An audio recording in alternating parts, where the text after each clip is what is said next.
Hi, everyone. Welcome to the last episode of Talking with Debbie and Friends. Not the last episode of Talking with Debbie and Friends. Yeah, it's our last episode. The talk companion piece to our weekly cooking show that we've been doing for the past year. And this episode is really special. We're very excited about the guests that we have in here. But first, I just want to introduce my lovely wife, Debbie Gutierrez. Hello, lovely husband. As the host of the show. And we're gonna talk to some people. So if you're coming into the show, we're gonna talk just for a few minutes here. I saw that our guests are having just a little bit of technical difficulties, so they're gonna pop back in here just a second. So yeah, they disappeared there. They disappeared. There. Yeah. Richard's here already. I see some more numbers. Oh, there we go. There we go. What a wonderful ride these podcasts have been. Thank you. Thank you, Debbie. And Suzanne, hey. Wow, look Debbie at everybody. Travis, where'd they go? My dad. They might have frozen up. So if they didn't have a good connection, they'll probably be right back in. Mike and Linda and Eva is here. How are you guys? We're very happy that you guys are able to join us tonight. Tonight's going to be a cool one, you guys. We've got some guests that we saved the best for last, and don't tell anyone that we had on before that I said that. Hey, Jack's here as well. Suzanne let me out of Facebook jail again. Yay! In Facebook jail. What does that mean? What does that even look like? I don't know. But so we've been doing a cooking show. For those of you that might be watching, I see a big number of people here. We've been doing a cooking show for the past year. Started right here in our kitchen. Debbie said, hey, turn the camera on me. I've got some things I want to say. And we did. We just started a little show, and it grew into this big thing. Rhea, Martha, my Uncle Joe's here. I didn't see Debbie's page, he said. That's interesting. And our daughter Pilar's here. I'm just going to check too. So with that, then we kind of transformed it into a podcast so that we can really dive into some of the conversations that we couldn't get to before. I'm trying to drag this on while Debbie's chatting with what's happening there, Deb. Nothing yet? Mm-mm. Okay. They were just here. So they were just here with us. Yeah, and then I saw the video feed freeze up a little bit. They're probably going to get set up in a minute. Anyway, I'm going to show videos. If we can't get them in just right away, we'll go ahead and start talking about them. But in the meantime, what are you thinking, babe? I'm thinking that as sad as I am to wrap this up, that I think that the podcast and the cooking show did so much more than we thought it ever would. I mean, it really did. We were able to connect with friends, and friends connect with friends. And it was a bigger experience than I ever thought it was. And I really enjoyed the podcast and be able to do these deep dives with a lot of the people that I work with. Ken Garr, Mike Malone, Brad Garrett, Alonzo Bowden, Dana Eagle, Kristen Key, just these Jesus Trejo, these wonderful people that they have so much depth to them. Mm-hmm. You know, you see them on your specials, on their comedy specials, or you see them, on stage, and you just kind of get a two-dimensional view of them. They're a comedian. But to find out that someone like Jesus Trejo is a comedian who is, doing a special, and then he also takes care of his aging parents, or Maz Jorbani, who is very active in the fundraisers that he is for, one is for children's cancer, and International Children's campaign for children with cancer. Yeah. But yeah, just some of the conversations that we've had. These are conversations that we've been having with comedians in green rooms for years. Forever. Yeah. We knew what kind of people these guys are, and we thought, well, this is a great opportunity. Yeah, this will be great. Bring some in. So yeah, it's a little sad, but also, now we can divert the creative focus towards things that are other things that we'll be sharing with you guys. Yeah. We're not going to, completely drop off the ends of the earth. I'm going back to the MGM Grand, Cinco de Mayo through Mother's Day. And I guess they get a twofer with me. And then I also have a special coming out on HBO Max called Las Chingonas. And it was when I went in San Antonio, I went to the San Antonio Comedy Festival, the Ha Festival, Latino Festival.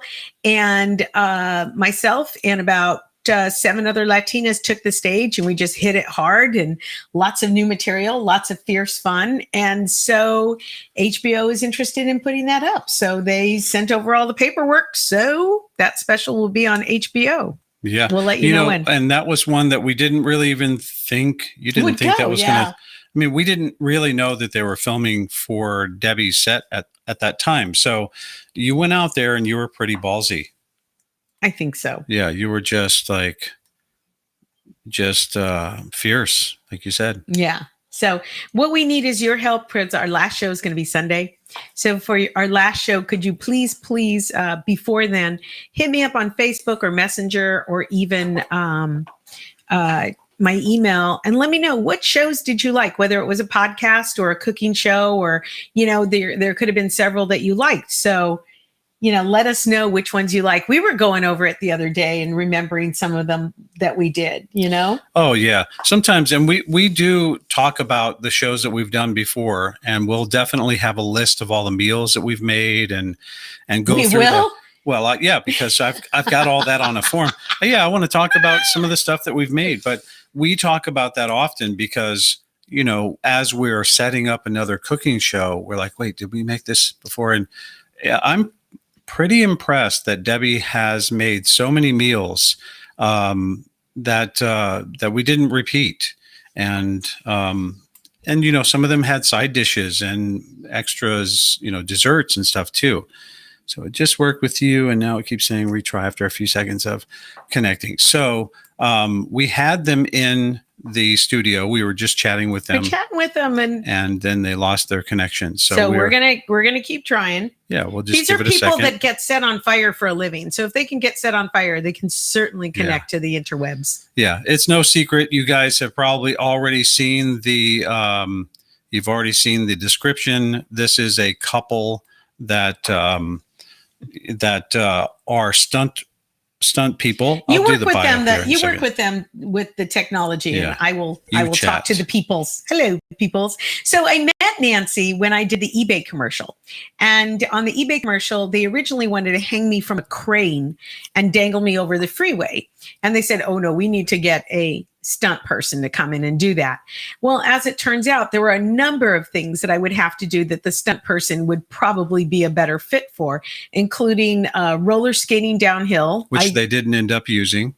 Right, but I did it. Yeah, you did. They filmed it. Yeah, and then being on a 6 dancers picked me up on the overpass of a freeway in the back of a truck and picked me up into. Here, let me show that photo. You have that photo? Yes. Oh look my at that. gosh. Okay. So you guys, what you're looking at is, if you look down towards like the eye line where the steering wheel is of that truck, you see the rail. Now on that rail, it's about a 60-foot drop, because we're on an overpass. And so they're lifting Debbie up in the back of the truck. And those are dancers. Those aren't like construction workers with muscles. Those were dancers. Yeah, they were. And the director and the camera crew is above shooting downward. So when you see the video, the eBay commercial, this is the shot right here where you see them lift her up. And I can actually show that. Do you want me to show that video? Okay. Yeah, let's watch the eBay commercial. This is where we met one of the 2 guests that we have on tonight. And now my dream car's here. I got a deal of this, I'm certain. Type in your choice, then hit return. You want selection, they're not hurting. Cars and trucks and cycles too, at the same place as this dress shoe. If it exists, it can be found. You can even buy a town and do it eBay. So the part where you see them lift her up in the back of the truck, that's this. And I did it 3 times because the first times I kept crying. So the director said, "Don't cry, sing and catch that bear." So I was lifted straight in the sky. And of course, Nancy couldn't do that for me because it was a tight angle on my face. But she was an amazing spokesperson for me on the show, because on the commercial shoot, because she would think of things I wouldn't. They put me on the back of a motorcycle. She wanted to make sure the motorcycle had cooled down, that it wasn't hot, that, because I just had to jump on the back of a motorcycle. And she just thought of different things that I would have never thought of. So she was amazing on that shoot. And something I remember is the director, he was kind of crass, and he wanted to do a shot with the stunt person. So he said, get her in the fat suit. Now, I didn't have a fat suit. That was my body. Aww. And so they said, get the fat suit. And Nancy, is this big, right? She's teeny tiny. Pissed. But she was pissed off, and she walked right up to that director and she said, that is padding and nothing more. It's just called padding. That's what we call it. You do not say fat suit. And there you go. So Nancy, of course, is that person who's jumping on the back of that truck. So yeah, I actually, let me show that image. So while we're waiting, this is where Nancy is here. So that's the There's truck, Nancy and that's and me. how high it is. Now, Nancy's probably your height. 5 feet. Well, yeah, because she stunts for a lot of children too. Okay, so there is at least 3.5 feet. We've got some new guests in here too. Sally Cleaver. Hi, you guys. Hi, Sally. Trissa Morrison. Klutchak. What a great name. Yeah. Tina Gosaricia and Paula Gelman. Good to see you guys. So what we're showing right here, that's the truck that had the eBay sign at the very end of the commercial. We're still waiting for our guests. So if you look here on the ground, this is the little trampoline that she jumps onto, and then ends up landing on the back of that truck. I think they wanted to, at one point, they wanted to have Debbie on the crane, but they also wanted you to jump too, and they were going to lift you up onto it. Yeah, it was. But Nancy was really a great spokesperson. Nope, she's not doing that. She's not doing that. And this was my first ever commercial audition. I had never auditioned for a commercial before in my life, nor have I again. And I had to learn how to sing the song to the tune of My Way. And I called Travis, and he sang the song to me a couple times, and then I learned it. And they kept walking in the lobby going, no dancers, because I was surrounded by dancers, and they were throwing their legs up on the counter and stretching and ballet moves and blah, blah, blah. And I'm like, they said no dancing. So anyways, I get in there and I start singing the song, and I put the big arms. I love to do big arms. She loves and I did arms. the big arms and knocked over some of the scenery. And I just kept singing. Oh, in the audition room. In the audition room. And I just kept singing. And I knocked over a chair and I kept singing. And the director said, that's my girl. So she said she's sorry, she doesn't know what's happening, but they're going to keep trying. Now, we've only had this happen one other time. Well, two other times when we had to bring them in via audio. While we were showing the eBay commercial, Debbie said, do you want to just call them? And I thought, no, I really would rather you guys see them, but rather than us ramble on and on and on, because we've got some really cool photos to show. Yeah, we've got so we some can cool do videos. that. Yeah, why don't we just bring them in audio, and then our friends will just have to look at our faces for the duration. So do you want to give her a call? I can do that. Yeah, do that, and then I'll intro them. So while she's giving them a call, I'm going to intro. So Nancy's been a Screen Actors Guild stunt woman since 1992. She's been a member of the Stunt Women's Association of Motion Pictures since 94. She's also served as a governor for the Stunts Peer Group in the Academy of Television Arts and Sciences. She's had the pleasure of performing stunts for 8 years on the long-running TV show Charmed, doubling Holly Marie Combs, or Piper. If you watched that show, Debbie watched it religiously. Yeah. And this is when she worked closely with David, her husband, where he was the key stunt rigger for the entire run. Now, David is known for his work, David Huggins, known for his work on Black Panther in 2018, Iron Man in 2008, Pirates of the Caribbean, Dead Men Tell No Tales in 2017.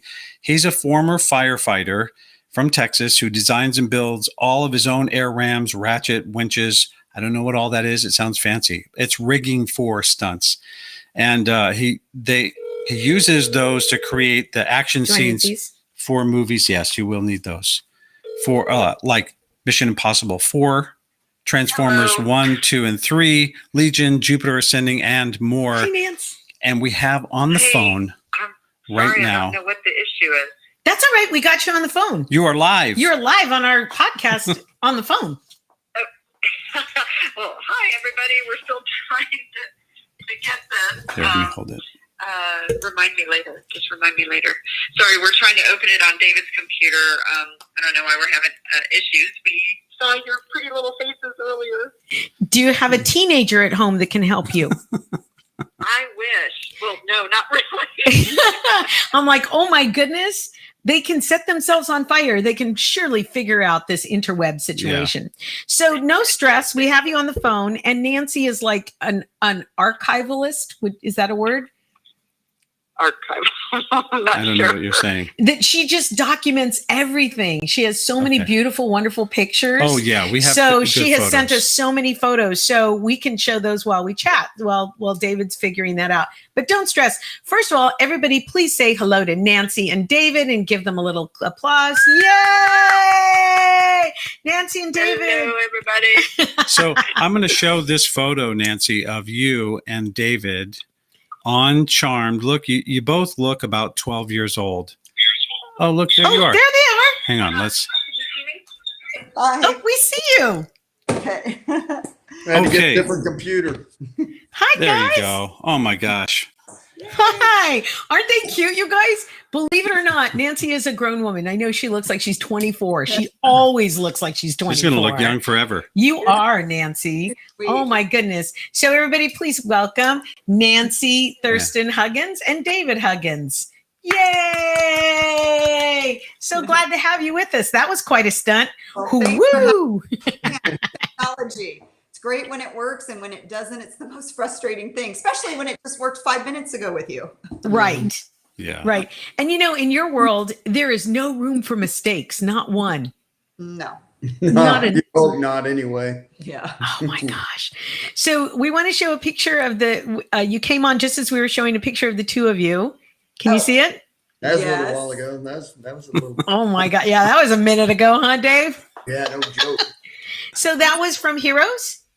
No, that was Sabrina the Teenage Witch. I used to double Melissa Joan Hart. And I didn't know you did that. Yeah, I sent another picture of her and I in the cheerleader outfit, but I sent it on a separate email, so you might not have seen it. But she was super fun to work with. He was the stunt rigging coordinator, and Noon Orsatti, right? Right. Or stunt rigging, and Noon was stunt coordinator. Hold on a second. Something popped up. I'm going to get rid of it. There we go. Now I can see you again. You've been a cheerleader more than once. Yes, that's right. Heroes, I was in a cheerleading outfit a lot the first and second season, but that was Sabrina the Teenage Witch.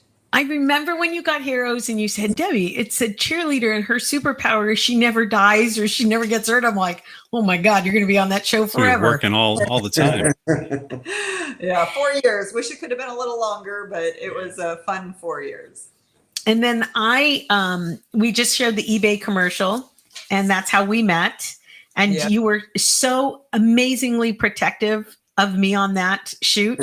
I never did a commercial. I never auditioned for a commercial since. And you just took such great care of me. Yeah, she didn't want anything to do with it after that one. Nope. I know most people usually you just go, Folgers. They don't try to hook you on a crane and dangle you over the freeway. Exactly. Yeah, that was a bit of a challenging one, but obviously it was so much fun, and that's where we met. And I'm so glad we've stayed friends all these years. It's been 3 years, but of course go ahead. I was like, of course I had to send that picture to Travis this afternoon of you and I. Yeah. So well, this we have this look one. How cute that is. And then I have that one. We have, I've got a bunch of photos I can share with you. I don't know if you remember, and I don't know why they let me do this, but I had a brand new Pentax camera. Not brand new. It was old at the time, but I had a great lens, and I was just wandering around the set for the duration, taking photos. I have candids of everyone from that whole shoot. I'll shoot you an iCloud of those. There's some great photos in there. They're probably like, hey, who's that guy that caught Debbie skating? Because I had to learn how to skate, and they never used the piece, but I had to skate downhill. Nobody taught me how to stop. So Travis just stuck his hand out and grabbed me and said, who the F didn't teach her how to stop? So Nancy, tell us what got you into stunt work to begin with.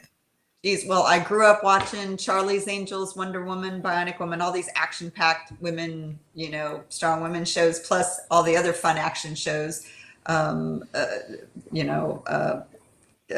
Spacing now, Starsky and Hutch and A-Team and Dukes of Hazzard. And so I always thought, oh, that'd be cool to double an action actress. Well, coming from Peoria, Illinois, I wasn't quite sure how to do that. Flash forward, I was a swimmer, a diver, at a scholarship in college for diving, and my coach at my college knew some professional high divers, and that was their stepping stone into stunts, was getting on the team, performing professionally in shows, and then meeting stunt people and learning high falls, since we already were used to the height, but you had to learn how to hit an airbag. It's completely different than going into the water, and that. It was my coach in college that helped me get on with the U.S. high diving team. And I came out to California, met a guy named Bob Brown who came to the show. I was working at Magic Mountain doing high diving shows and trying to get into stunts. And he came out to practice on our ladder because I went to 80 feet. And I told him about my dream. And it didn't happen overnight, but about 8 months later, he Taft-Hartley'd me, which means I got hired to work on a show, got paid SAG wages, and then I was able to join SAG, and it was called Knights, K-N-I-G-H-T-S. It was a low budget film, and I doubled Kathy Long, a 5-time world champion kickboxer at the time. Nice. Well, you mentioned the high dives. I've got some photos I'd like to show of you. What like this? Oh, that's one of my I can't even remember what show that was, but that's high falls are one of my favorite things to do. So I sent a couple of pictures of the high falls, but doubling a little teenage girl. I forgot what was happening, but she fell off a roof of a building. Okay. Well, and now what's happening here? Because this looks terrifying. That was, even though that was not for a movie or TV, it was for an artist. Pat Romano, stunt rigger, called me one day and asked if I would want to go to Switzerland, and he needed somebody to do a back 1 1/4 in a museum for an artist. This artist, whenever he has a display at a museum, he's also a director, and he'll do a short film, show the short film, and then people go into the museum and see his artwork. Well, in this particular film, there's a girl rock climbing, and then one of the things pulls out and she falls to her death. And real uplifting movie. Anyway, it was my favorite trick. It's the highest I've ever done it. It was this one right here.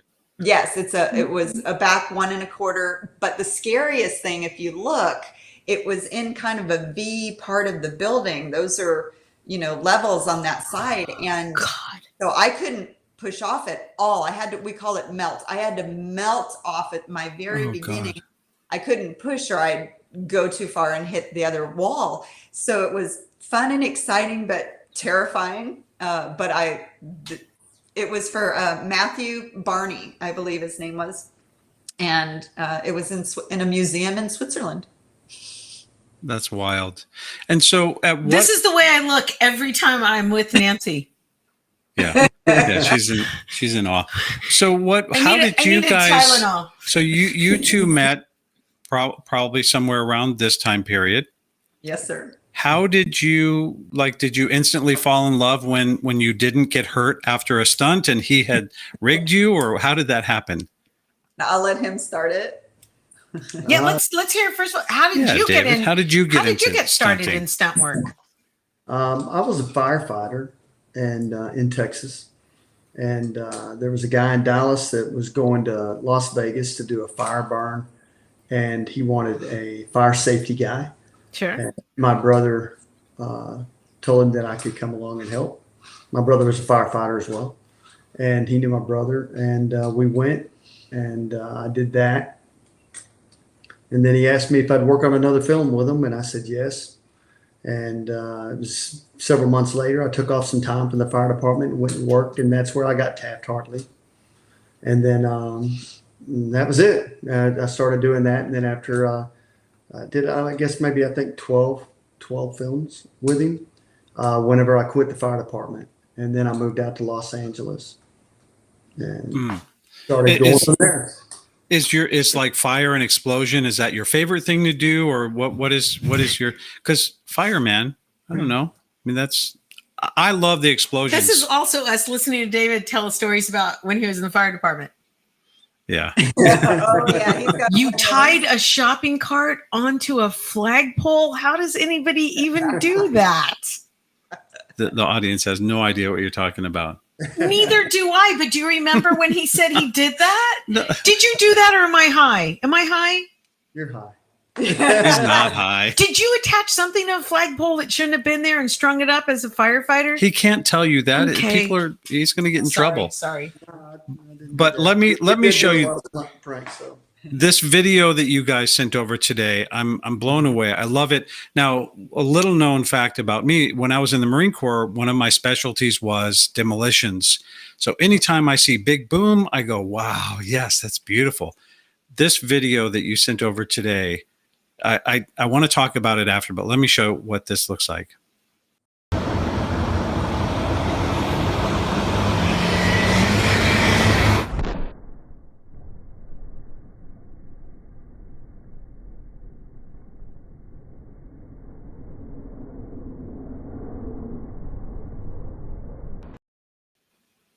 Wow. What is going on there?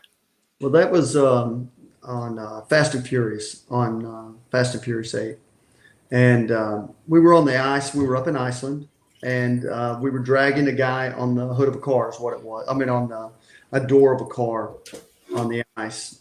And we were off to the side, and I had what is a ratchet. It's a cylinder that'll suck in and pull the door and him and tumble him across the ice at the same time the explosion is. So when we were coming across, the guy actually set his camera up and was wanting to videotape that, but he didn't know we were going to drive through.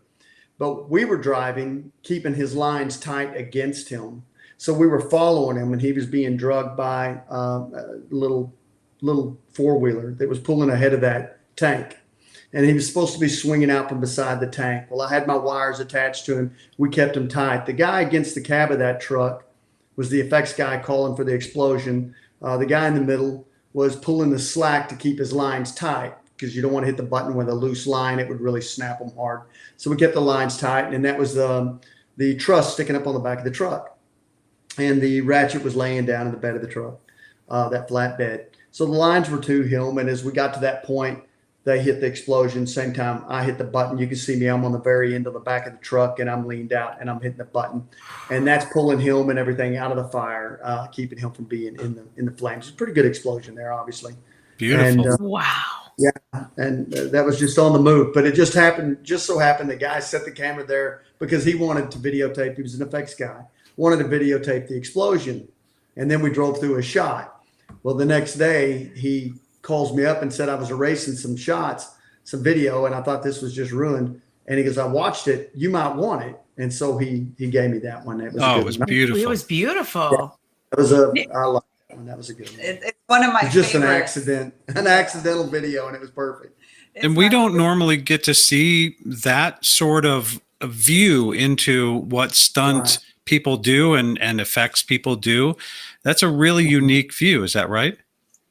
Yeah, it's a lot of fun being on that side of it. I was on the stunt side of it for so many years. I did a lot of car stuff and a lot of fire and explosions and ratchets and air rams and things of that nature. Can you tell our audience what a ratchet is? Yeah, sure. Ratchets, when you see people just flying through the air, they're getting yanked back. It's either a winch nowadays, or which we have that as well, or a ratchet, which was a pneumatic cylinder. It's like a hydraulic cylinder, but with air in it. It's pneumatic. I think I have a video of that. Okay. Can I show this one? One on the back of the truck. There was a photograph of 4 of them laying on the back of a truck. She might have sent that to you. Oh yeah. You know what? I wasn't able to upload all these, but I think this might be what you're talking about. Let me show this quick video.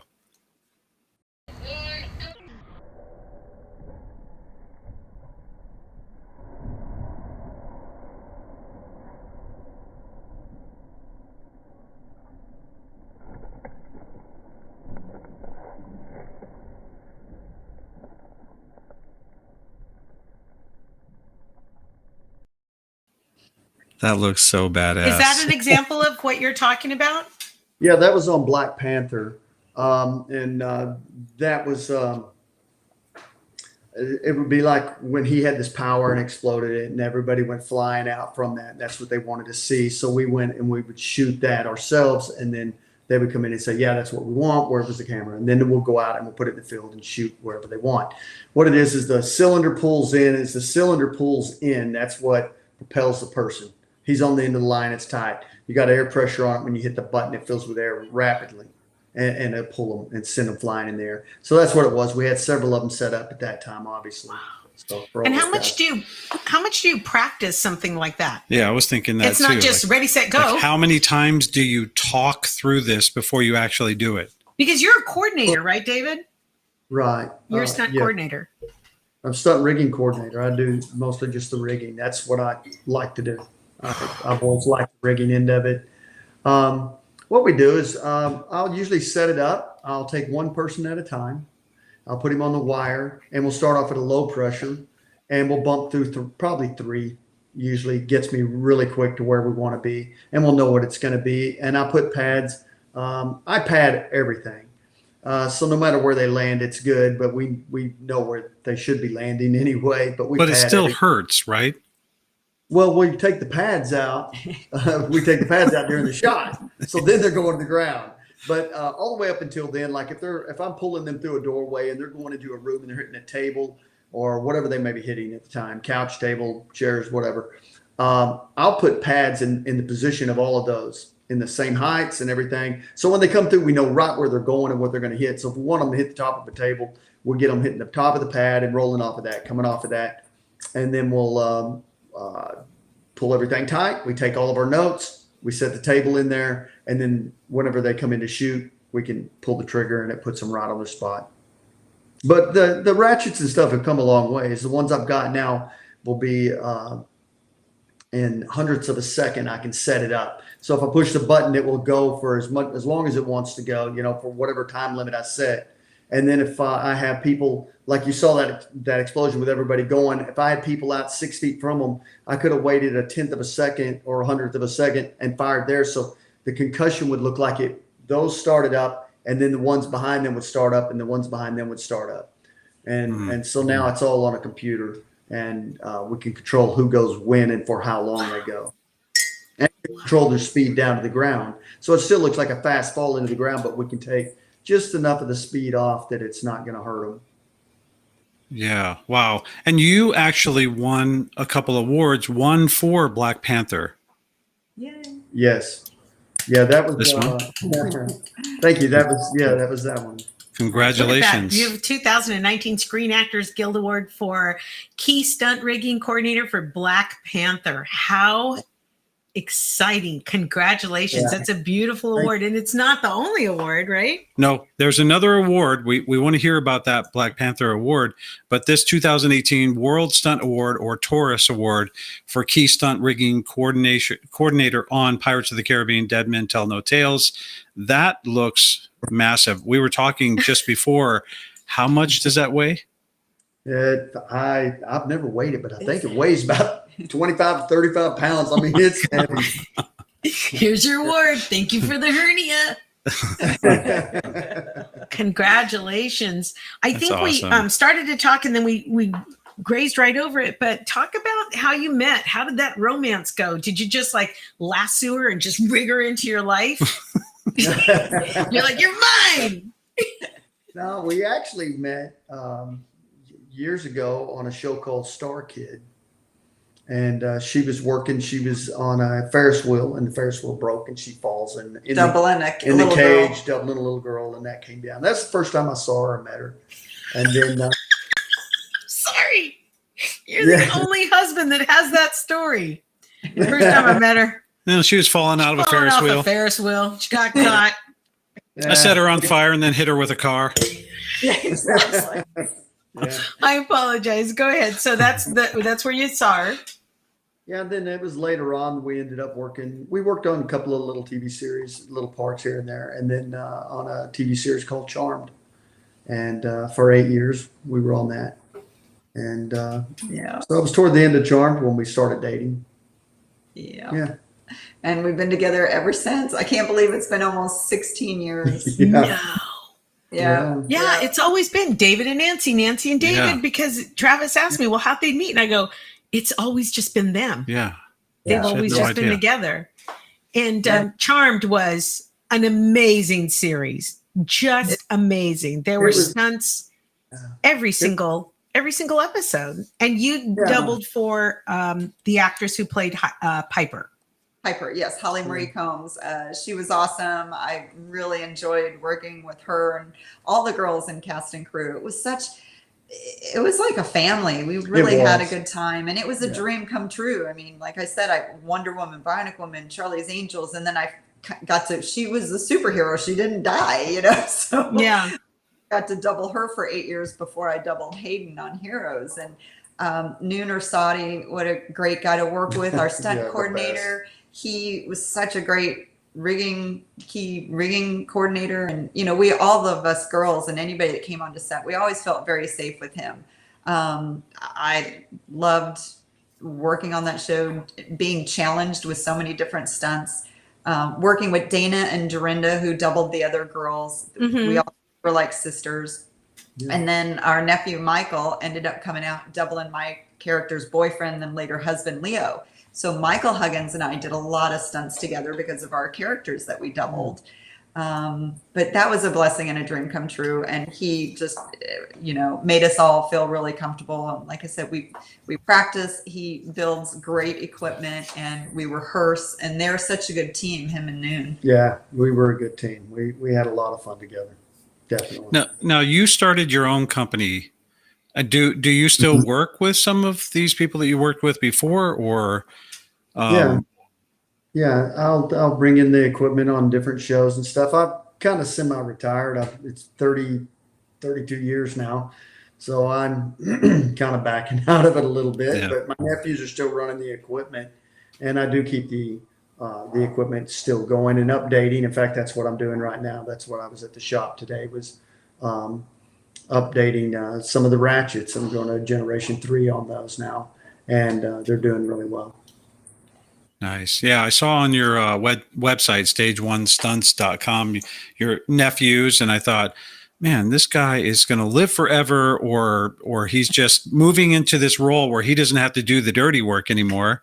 Sounds like a little bit of both, right? Yeah, I don't want to do the dirty work anymore. And it's funny because even though I started a little web page going, I never used it. It was just going, talking to the producers and talking to them. I do better meeting them, shaking hands, talking to them, Sure. Getting to know them, or they get to know me, or they recommend me to another producer. And it kind of grew that way. So I never really pushed that side of it. But I've always had the company Stage One Stunts. I've had it for a lot of years. When I first started rigging started rigging in 89 is when I first started rigging, was pretty much right off the bat. I do a little rigging, but I did a lot more stunts back then. But now it's mostly just rigging. Right. I'll do driving every once in a while.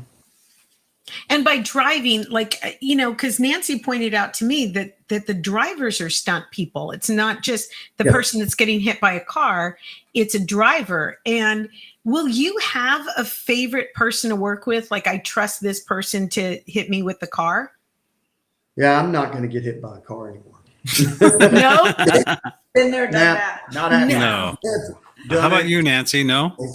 I know people call me crazy. I used to love car hits. I did a lot of car hits. It's on my video on my website, probably 3 or 4 of them. But a couple of years ago, he asked me not to do them anymore. Yeah. Mm. And, I was lucky because I did several, liked them, never got really injured badly. And I've had a few friends of mine that have been injured pretty badly, or, they're dangerous. I know some people that won't even do them. But I think didn't Noon's dad tell him years ago, he was like, to stay long in the business, don't do two things, high falls and car hits. And those were my two favorites. Those are your specialties. Oh my God. I remember you sent me a video of you in a car hit, and it was the kind of car that I owned at the time. And Pilar burst into tears saying, "Why did you hit Nancy?" Oh, God. Yeah. Oh. Well, I actually would like to show that video. If you don't mind, it's 2.5 minutes. I pulled it. I was going to cut it down and just show some clips. And then I'm like, I can't cut any of this out of here. I wanted to show all of it. So do you mind if I show your reel?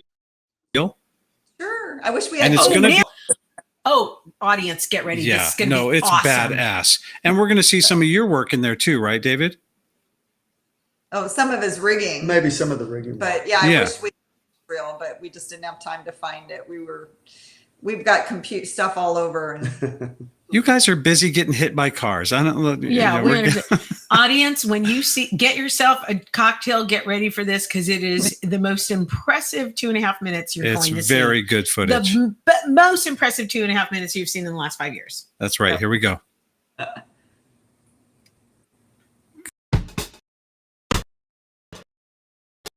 that's an old one. I was going Okay. to say, oh my gosh, do you have the old one?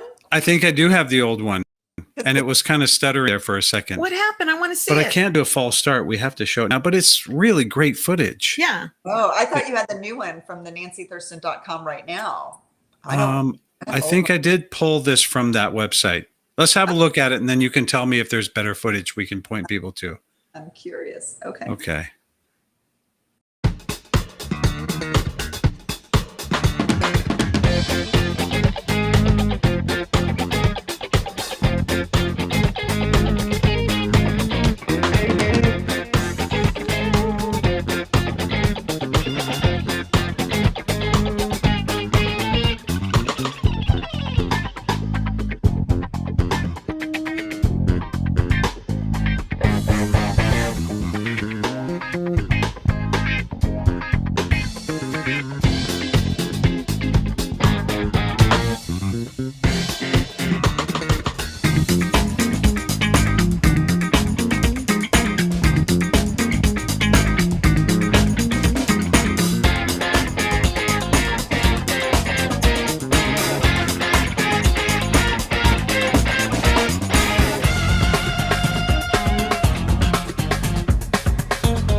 That's an old one. I haven't seen that. Did you say adorable, David?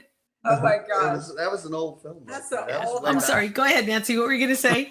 Oh, no, I haven't seen that one in a while. That's my old video, not the one that's on my current. So I was curious to see what was on there. Obviously, a lot of charm stuff, because that's what I did for 8 years. But Yes, but we have quite a few charmed fans in the audience that tuned in just for this, so they're so excited.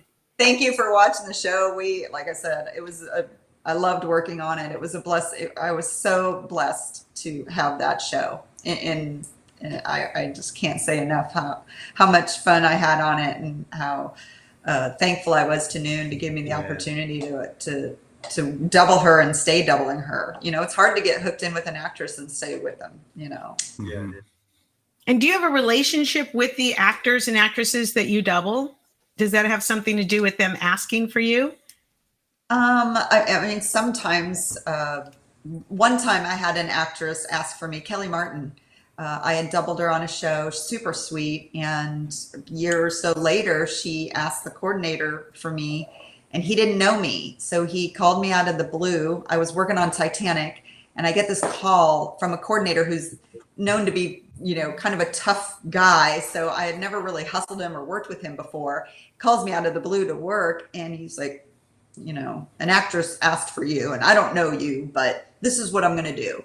I'm going to hire Eliza Coleman, who's another stunt girl, to do the driving, but I'm going to hire you to do these other stunts. And I thought that was very fair, because he was honoring the stunt or the actress's wishes by bringing me on, but he didn't know my abilities with everything. So he split it up with the girl he wanted to use and myself. And I thought that was pretty cool. So I worked on it.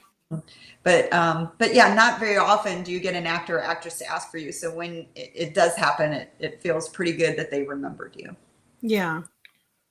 Well, who could forget you?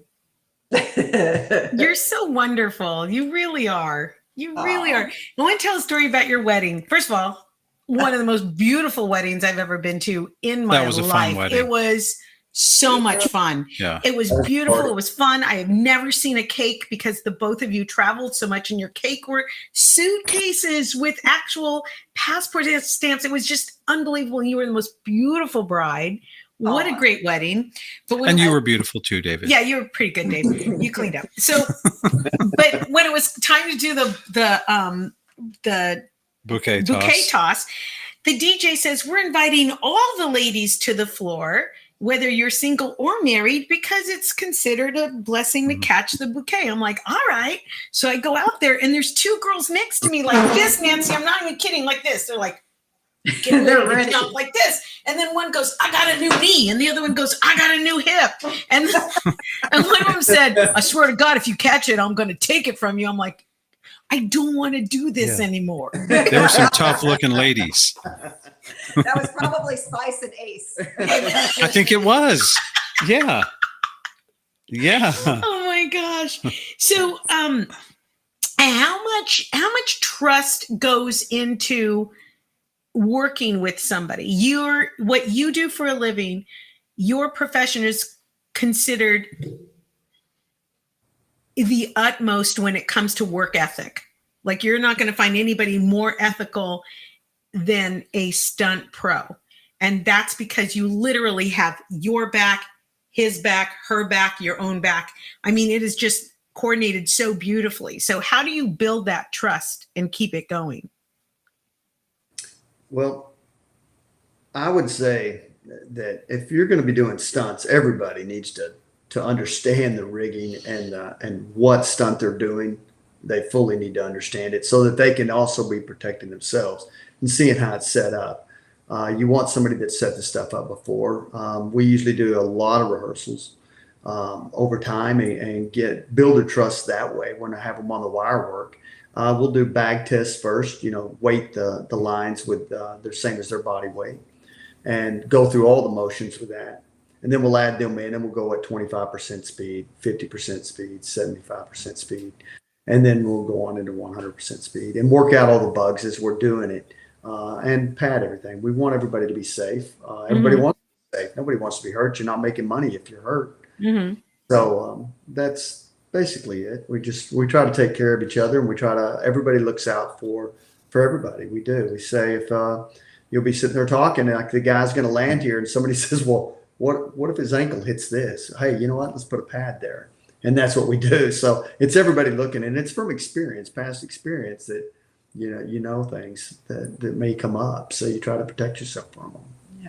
So Go ahead, Nancy.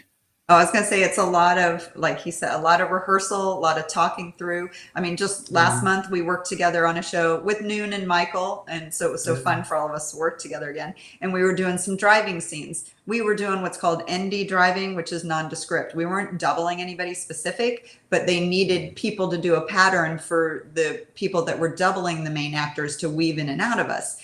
So the start of the day, the coordinator gets these little toy cars out. You put them on the ground. He was like, okay, Nancy, you're going to be number one in the northbound direction. Okay, you're going to be in this car. This car. David, you're going to be in this car. We line everybody up. We talk about what's going to happen. He tells us where the camera car is going to be, blah, blah, blah.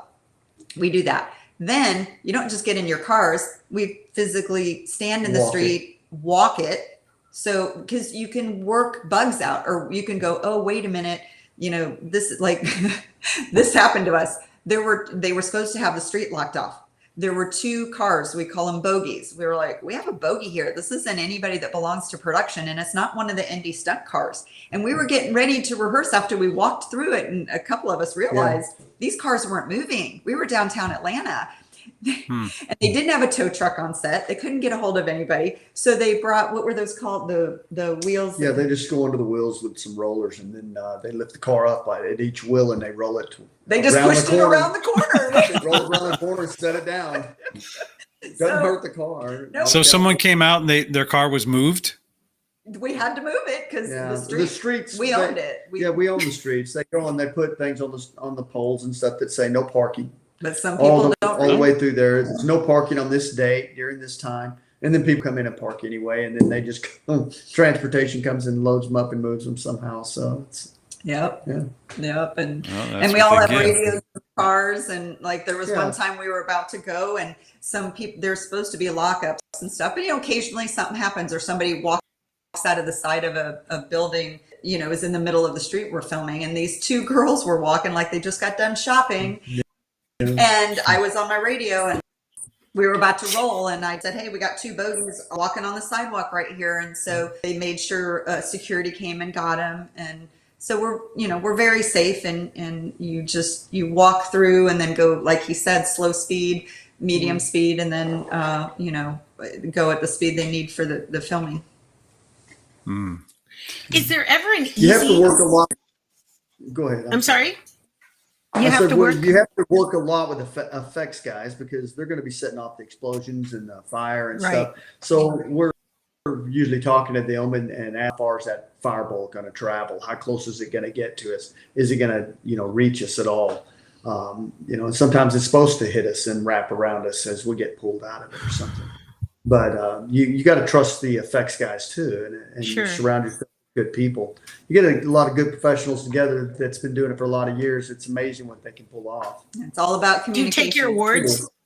Do you take your awards on set with you? No, a lot of guys got a lot of awards. There's a lot of great people out there doing exactly I know this. Yeah. Is there ever an easy stunt day? They call you in and you go, well. Absolutely. Sometimes you never get on film. And I remember days where, I'd get there, I'd get in hair and makeup, we'd rehearse, and then they would simplify it for the actress, and she would end up doing it, which is great. But I'd be like, I want to earn my money, but then you have those days you're getting hit by cars, or going down metal stairs, or getting in a fight scene, 5, 6, 8, 10 takes. And then every once in a while, when you get that easy day, you're like, I'm not going to complain about having an easy day. Right. So was this an easy day, or was this one of the hardest? That day. Oh my gosh. That was one of my favorites. I love fire, and Mark Chadwick set me up. Mark's one of the best. There's a lot of good guys in the business, but Mark Chadwick's probably set me up on 4 or 5 of my fire burns that I've done. And that was challenging for him and because of the outfit. It's this young pop star singer. He's in a skirt and feathers, and I mean, it's from CSI Miami. Normally I doubled Emily Proctor, the character Callie, which she is awesome and I love her. But this particular episode, I was doubling that young girl who was a guest star that played a singer.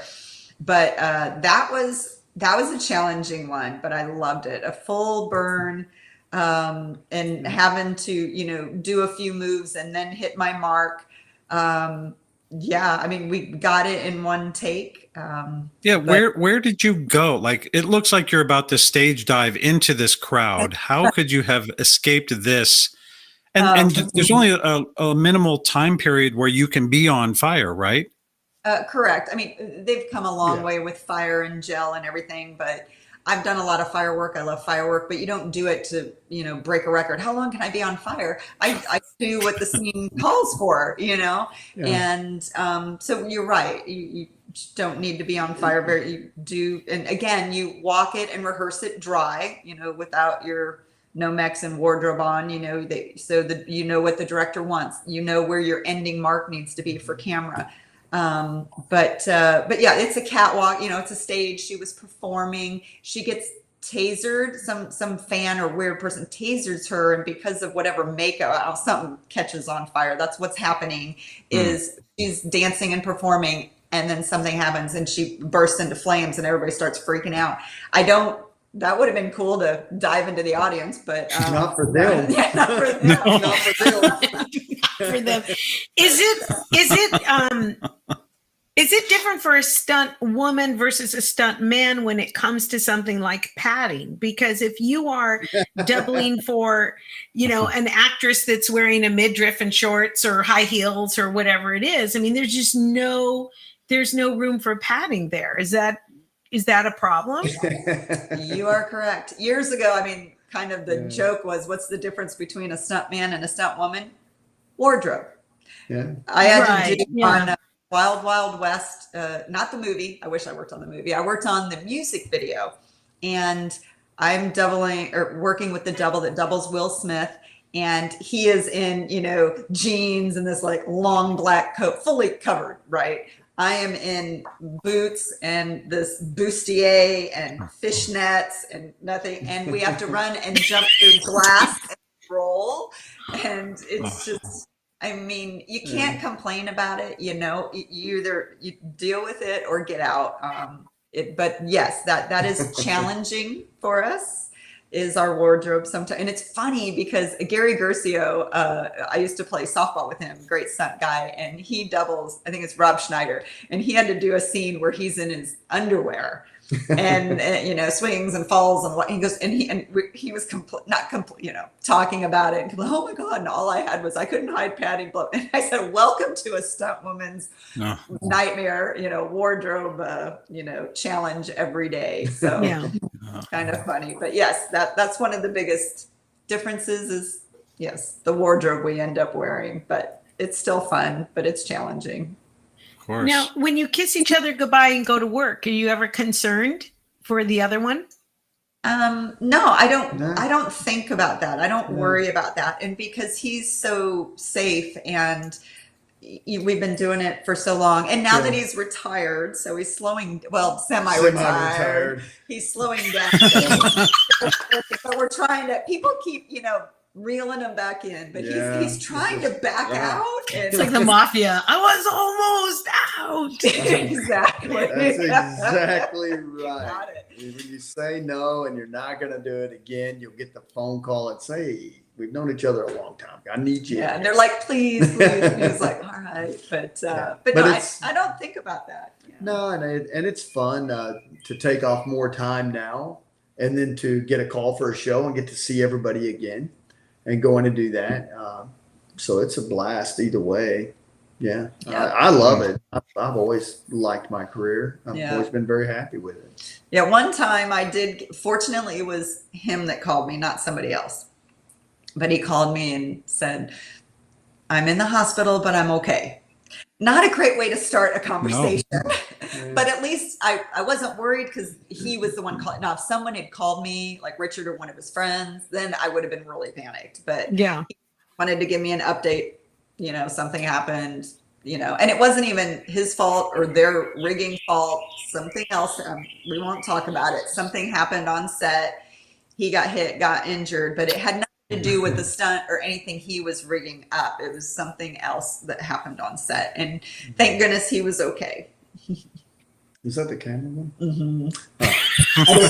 She's all, Yeah, it was that one. We have a couple Yeah, we can questions. talk about that. That was a camera. It was somebody was firing a camera through set. And forgot to And let the set know. Didn't Oh tell- shit. I was down there disconnecting somebody from a wire. Oh And my it's on a God, I piece do of remember this. I and it do. weighed about 300. I think he said 318 pounds or something, because he had weight bags on there. It was a piece of truss that they were flying before they put the camera on there, and they were trying to simulate this weight, which was quite a bit of weight. I don't know why they had that much on there, but it was going 27 feet per second. I never saw it until it hit me. Oh, And it knocked me down, kind of dislocated my shoulder, but that was it. I mean, that was all it did.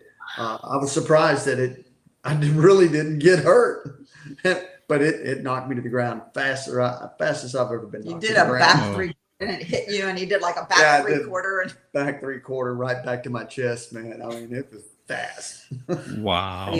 Yeah, but I was very Can you fortunate. guys see why they're our favorite couple? Can you see why they're our favorite? Well, and you know, this segues perfectly into a question that a friend of ours has. How do you Yeah, ever there's a get couple insurance? questions. There's a couple questions we have from the audience if we could ask you real quick. So- Because the average person, you know, we worry about, oh, if we break our arm falling down, if we get cut, if you don't have insurance, but you guys are literally putting yourselves in positions to have this stuff happen. Not that, of course, 318-pound thing hitting you, but how do you get insurance? How does that work with you guys? Do you have unions? Can you talk a little bit about that?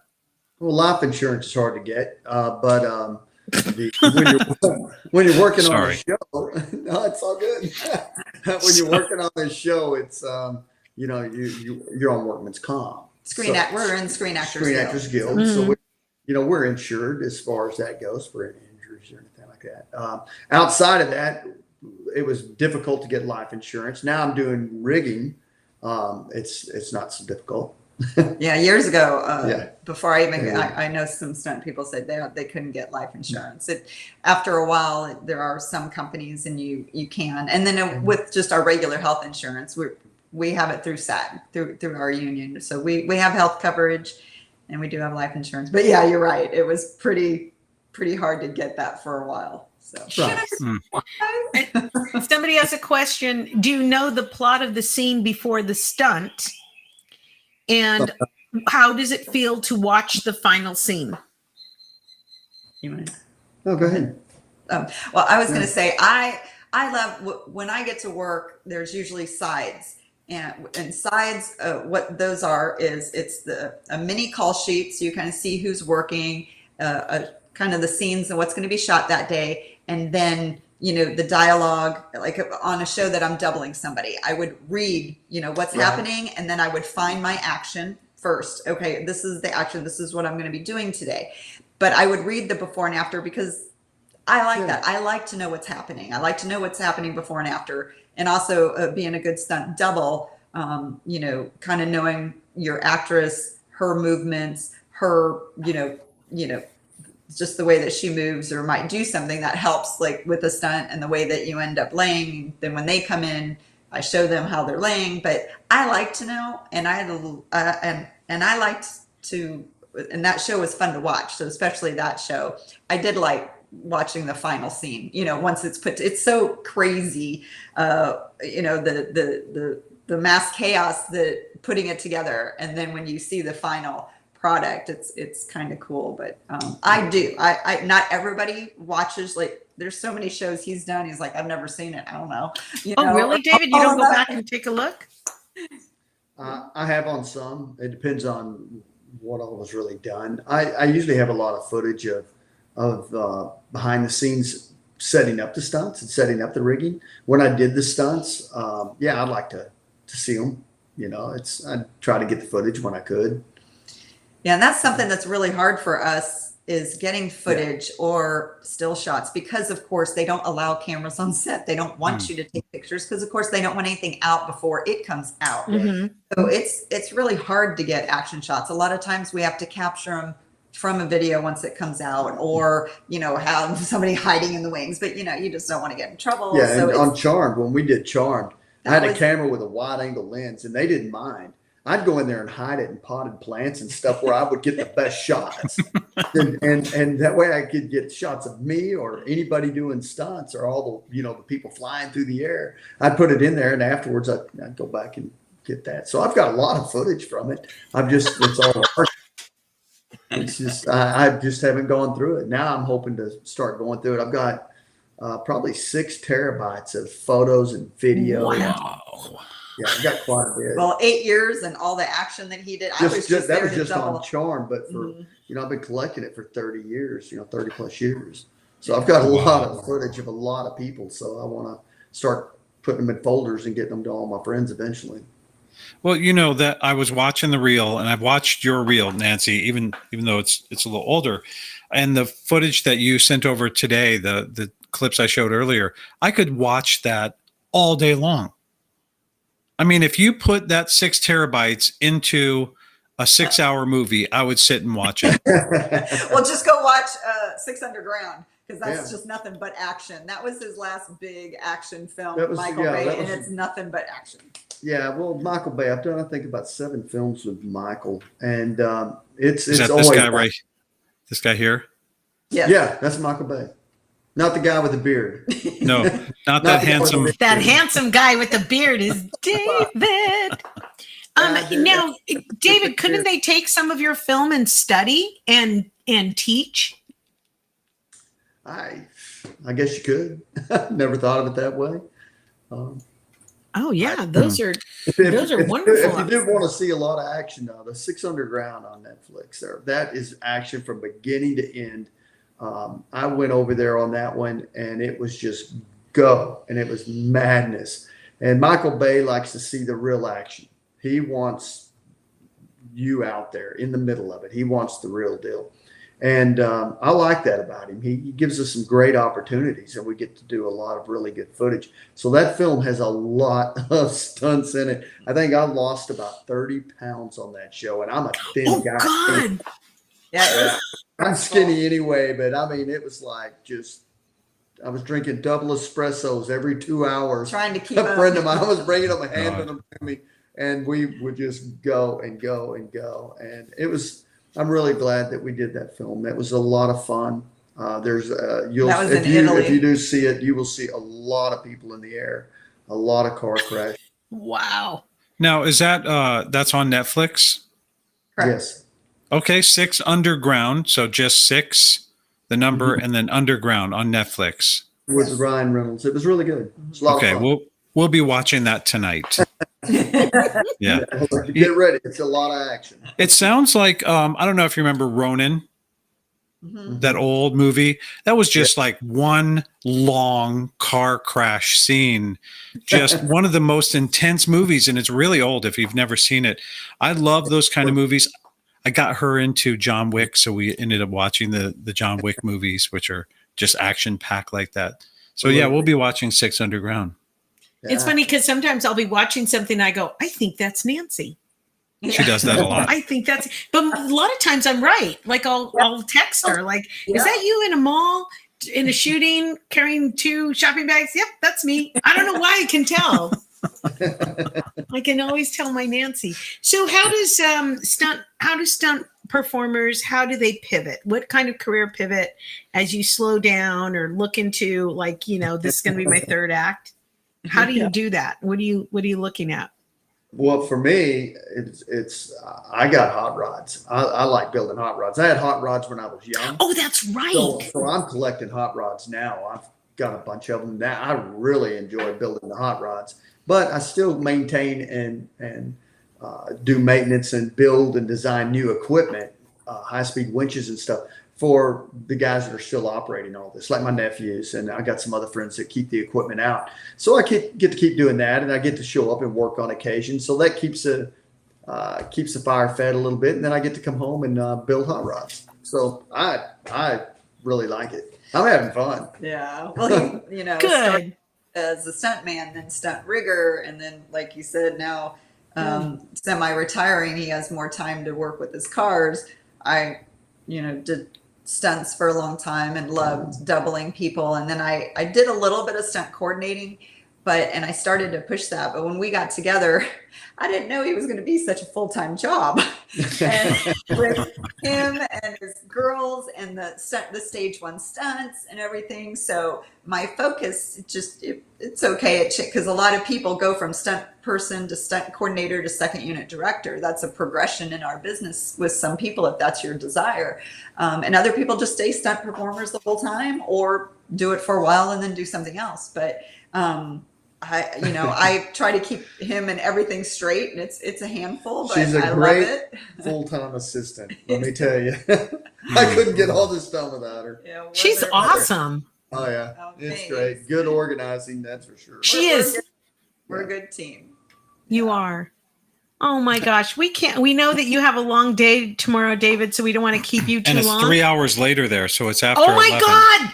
What are we doing? Why are you I yelling? told at Because him? he could fall asleep tomorrow and get In hurt. his It'll be shop? all our fault. It's going to be your fault. It'll be all our fault. I'm the night owl, so I'm fine. But he was like, "What time are we doing this?" And I'm Okay, like, yes, Oh, you have Dave. a big I'm day good, I'm tomorrow. good. We know you have a big day. We'd love to discuss it, but Hey, and by the way, secrets? Ace is here. I didn't Ace. realize that was her. You guys rock. I love you. And Debbie, don't get in my way when the bouquet is thrown, she wrote. I know. Well, we thank you so much for joining us. I totally forgot we're on a different time zone there. Thank you so much. We're winding down the shows. This is our last podcast. And like I wrote to everybody today on Facebook, we went out with a bang with our friends, the Huggins. well, thank you for having us, you guys. I really appreciate it. Thank you so much. Can't wait to see you again in person and Yeah, when give we you come a back here- hug. Sure. I just can't wait for that. So Yeah. mwah. Big love to you. Thank you. Thank you. Thank you so much. All right, and thank you for chiming in. Whoever came to watch and listen. Oh, and thank y'all. Oh yeah, you've got fans. You've Thank got y'all. fans. Thanks. Yeah. Thank you again, Nancy and David. Love you Love guys. to the girls. Bye-bye. Bye. Take care. Bye-bye. I forgot it was so late out Yeah. there. Oh my It's- gosh. Well, he seemed okay with it. I could he's talk not, to them. He's not mad at you. I He's could- not mad at you. I could talk to them He's all not day. going to run up behind you and rig you up real quick and then zip Oh my line gosh, out you of guys, it. I got to tell you my favorite David Huggins story. Why wait until he's gone? Is it the Amanda one? Yes. I love that. I love this story So much. So David, I quote this all the time. David played like demons all the time on Charmed. If you've never seen Charmed, it's a witchy show, and he played these demons. So one time he came home with the demon makeup, and he hid in a closet. He was in the kitchen. He was hid in the kitchen. Yeah. And his daughter Amanda came out. She's like a teenager, a preteen, and she comes out, and he goes, "Who is that?" She was going to get something out of the fridge, and he goes, "Who's there? Who is it?" Go on. And she goes, "Amanda Huggins." No, she went, "Amanda? Who? Amanda Huggins?" He scared I the love crap it. out of her. I love it so much that he scared his daughter to the point where she said her last name too. So They are amazing people, aren't they? I mean, generous and sweet and Kind, honest, yes. hardworking people. yes. So yeah, And- we're happy and proud to have them as friends. So proud to have them as friends. And we love that we could give you this little sneak peek into what what it's like in stunt world. And we hope that these podcasts have brought you this different side of there's just a different side of Hollywood, these people that came on and joined us and talked about, how they're changing their eating habits or how they're getting through grief or sobriety. Or how they set each other on fire. You almost stabbed me last Sunday. That was a stunt. What? Remember when you did big arms and you had the knife in your hand? Did I? Yes. Well, that's funny. You want to see a stunt? I'm going to show everyone a quick stunt. What? You guys want to watch this stunt? Oh.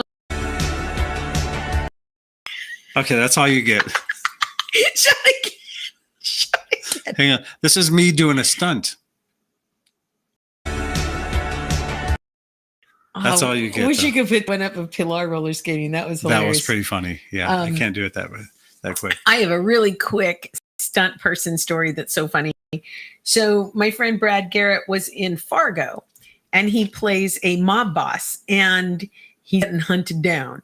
in Fargo, North Dakota. And it is in the winter, and he's wearing a big trench coat. It's a 1940s piece. So he's wearing these heavy coats in winter. Was it the 1940s? No.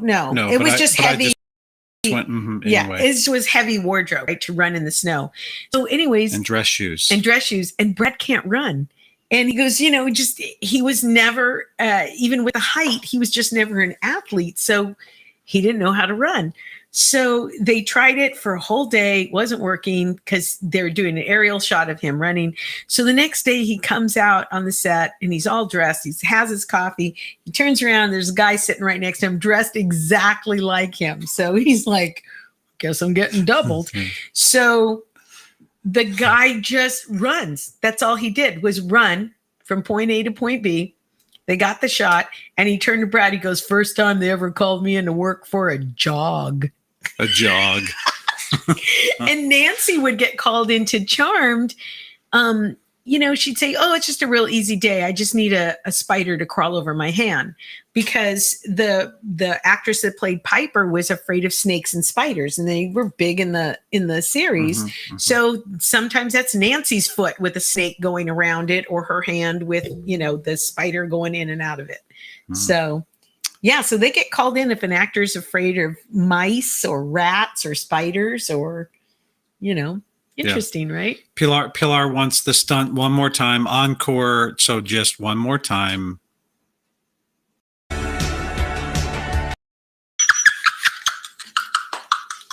Why is it so funny? Because a 250-pound guy on roller skates? Why are you laughing at me like that? Because it was funny. It is kind of funny. I wish we had yours, Pilar. We could show yours. That's pretty funny. That was funny. You guys, we thank you so much. Everyone who joined, everyone stayed on. I mean, the number is huge. You guys that stayed. I know you didn't interact a lot, but they were really engaging. I love Ace's comment. Most loyal friends ever. She's right. Most loyal friends, my family, she wrote. That's a longtime friend of theirs, Jack. Ace, Yeah. And Jack says silliness is inspiring. Thank you. So you guys, thank you so much for tuning in for Nancy and David Huggins, the stunt couple, amazing friends. Check out 6 Underground.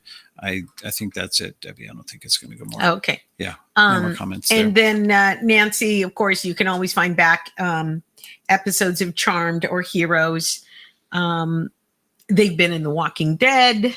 She was a performer at Disneyland for years for Phantasm, which was a remarkable show. I'm excited to see 6 Underground, though. Yeah. Seriously. I mean, that's the kind of stuff that really just, you just look at it and go, wow, people are doing this. And just sweet people with no ego and just so sweet. So this is our last podcast. Yep. And next Sunday, we're going to be doing sort of a clip show. Similar to this, it'll be on Sunday at 12 noon, and we're going to show clips from our favorite episodes. So if you guys have favorite episodes, DM us on Facebook or send an email. We're going to read a letter that we got from our precious Loretta, sent us a beautiful letter, and sweetheart. We want to share that with you because it was so beautiful. But so it'll be our last show. So, but not the last you'll see of us. No. So please tune in 12 noon Pacific Standard Time on Sunday for our last show, the clip show. We're going to laugh. We're going to cry. She might stab me with a knife. I'll probably get burned. And there's going to be some stunts, high wire stunts. What? I don't know. No, we did the Instapot. That was our stunt. Was that the stunt? That was the stunt, baby. Okay. Say goodbye to the friends. Goodbye, friends. Bye.